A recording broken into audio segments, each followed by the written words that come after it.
What's up, Fight Crew? So finally today, the UFC addressed the UFC 303 debacle. Yes, Conor McGregor is out due to injury, but this has been stretched out for too long now. So let's start hyping up the new UFC 303 card.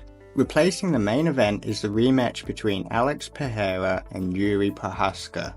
Now this fight is going to be a banger. There isn't two more suited fighters to step in and have a title fight on 2 weeks notice than Alex and Yuri.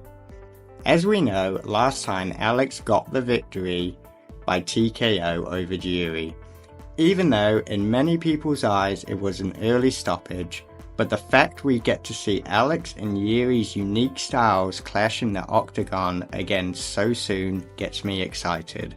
Now, let's look at the co-main event, which has now changed as Jamal Hill tore his vagina when he found out Alex was going to be on the card. So, Jamal has pulled out the fight against Carlos Ulberg due to a broken vagina.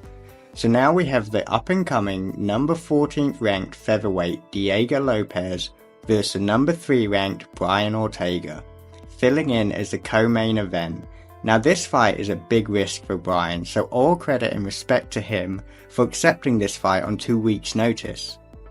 Now stepping in for Jamal Hill is Anthony Lionheart Smith, stepping up to take on Carlos Ulberg. Now, living in New Zealand, I am very excited that Carlos was able to stay on this card. Now onto the predictions for this card. Main event. Now, like I said earlier, we have seen this fight play out before. Now I think Yuri, now feeling that power firsthand, I believe he might be a bit more controlled than he was in the first fight, but ultimately I see Alex winning this fight, again, either by a late knockout or a decision.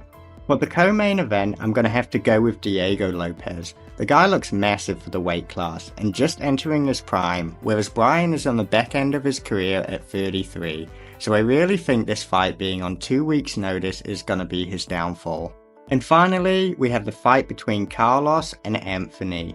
In this fight, I'm going to go with a KO/TKO for Ulberg, either by leg kicks or punches, but I really don't see Anthony being able to deal with the leg kicks, as we have seen that be his downfall in many fights before, so you know Ulberg is going to come out and target that leg and piece him up on the feet.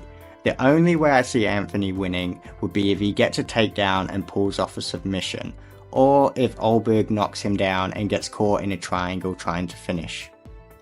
Anyway, let me know in the comments how you rate the new 303 card and what your predictions are. Also, please subscribe for more MMA content.